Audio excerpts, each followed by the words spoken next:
DOT really wants drivers to slow down. Plus, talk about good timing. Our first snow hit during Winter Safety Awareness Week.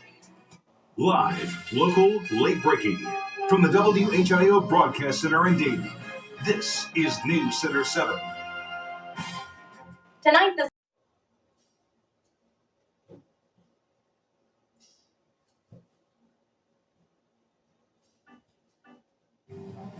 As we welcome you back, I want to give you a live look in the northern part of the valley. You're looking at 75 and 36 in Piqua, the city of Piqua, just there to the left of your camera.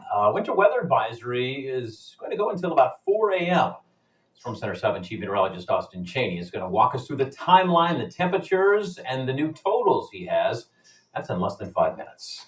At times today, he got somewhat emotional, talking about what is going to happen to the Gettysburg Gateway for Men shelter in Dayton. He told News Center 7's John Bedell he knows there is such a big need, but there's not enough money to pay the bills. For as long as the St. Vincent de Paul Society has been in Dayton, nearly 100 years, they've served the homeless. They opened the Gettysburg Shelter for Men 15 years ago this month. There has always been room at the inn for anyone who's homeless. Always room for shelter, food, and clothing. The view from Sky 7 shows the largest homeless shelter in Dayton. It's the metaphorical inn where there will soon be major changes. Sorry. It's tough. The difficult decision we had to make was to decide to cease operating the Gettysburg Shelter for Men on June 30th of 2025. The decision was financial. We've experienced both great inflationary pressures and the disappearance of extraordinary government funding to help us through the pandemic. Executive Director Michael Vanderberg says the move directly impacts 30 employees and 250 men who are sheltered every night. The city of Dayton owns the building, and St. Vincent de Paul says it'll work with the city and Montgomery County to possibly find another provider for the facility. Over the next 7 months, Vanderberg says they'll have community meetings to talk about what's next. He says the St. Vincent de Paul Society will still be there for people in need in Dayton, just in a different way. St. Vincent has always been there in everyone's memory, and we always will be there going forward. But we have to serve differently. And that was John Bedell reporting St. Vincent de Paul will still operate its women and family shelter in Dayton and continue serving homeless men at the DePaul Center downtown. state lawmakers want to get a bill on Governor DeWine's desk by next month. We're talking about the School Bus Safety Act. It passed in the House and is now headed to the Senate. If approved, the bill would set aside $25 million to fund a needs-based grant program. We should do whatever we can do for the safety of our kids. So I think it's important for them to get that and to use it in whichever way, would best suit the children. The bill would also bring stiffer penalties to drivers who illegally pass school buses, actively loading or unloading children. Well, we've been sick, pretty much coughing and sore throats and stuffy nose since we've gotten here.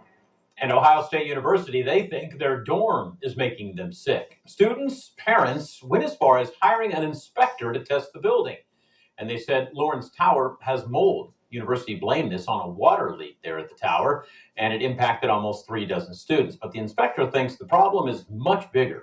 That building has seen decades of water leaks, of water abuse behind walls. Some of them may not have been caught for a while.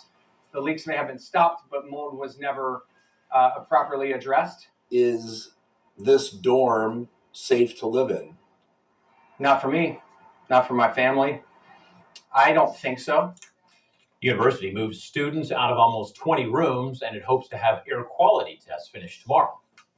Storm Center 7 Chief Meteorologist Austin Chaney joins us now. Not a lot of snow today. No. Still enough to put us in the record books, though. Yeah, when you look at the records early in the season, a lot of times they are kind of low, so it's easy relatively to get there. But hey, enough to cover the ground in a lot of places across the Miami Valley. Yeah, it was pretty, and thankfully it's not going to be around too long. No, I mean, if you're not ready for it yet, we've got a big warm-up coming into the weekend, and the snow, it's probably going to be going away. But today, we broke the old record in Dayton of 1 inch set back in 1996. Today, we picked up officially 1.4 inches of snow at the airport. And that was a pretty common number as we look across the Miami Valley. See, Oxford down there picked up 1.5 inches, 1.6 there in Brookville. Totals were a little lighter further to the north. See, Wapakoneta, 3/4 of an inch of snow earlier today. Now, late tonight, as we look at Live Doppler 7 radar, a couple flurries have made their way back in across far western portions of the area. But this activity is very, very light. In fact, I was just looking at the sky camera there in Greenville, and I mean, you can hardly even see these flakes on the camera. But nevertheless, a few still flying out there through Dark and Preble counties. And as we expand the view, the upper level low that gave us the snow today is still in control of the weather, and it will be again tomorrow. The difference tomorrow, we're not going to be as cold. So another one of these little disturbances rotates in. It'll give us a slight chance for showers, but the wintry threat from today is almost over. Live look right now into Greenville. You can see the snow covering the grass, and notice the shine on the roads. I still think the roads for the most part are just wet, but with temperatures near freezing overnight and there's still some moisture out there, let's just be safe in the morning. Take it easy. Watch out on the bridges and overpasses in case there is a slick spot or two out there. What you need out the door tomorrow morning for sure, the hat and the gloves, the layers, and the snow brush or ice scraper, especially if you didn't brush your car off today. You want to do that before you get on the roads tomorrow morning. Let's time everything out for you hour by hour. The rest of tonight, it's a mainly dry night. Into tomorrow morning, there still could be an isolated rain or snow shower out there, but by late morning into early afternoon, anything that's falling from the sky will be all liquid as temperatures do climb into the lower 40s tomorrow afternoon. But tomorrow is not a warm day by any means. I mean, you see high temperatures there, low to mid 40s. Very breezy tomorrow, so look what it feels like out the door tomorrow morning. 18, the wind chill there in Eaton. We feel like 20 here in Dayton in the morning, 23 in Bellefontaine. So the kids really need to dress in layers at the bus stop, and there's not much improvement as we look ahead to the afternoon. Now, James mentioned earlier that I do like my yard decorations. If you do too, and you're looking to put those up, tomorrow's probably not the best day with the wind still blowing around, but we're dry this weekend and a little bit warmer too, so let's get those lights up then.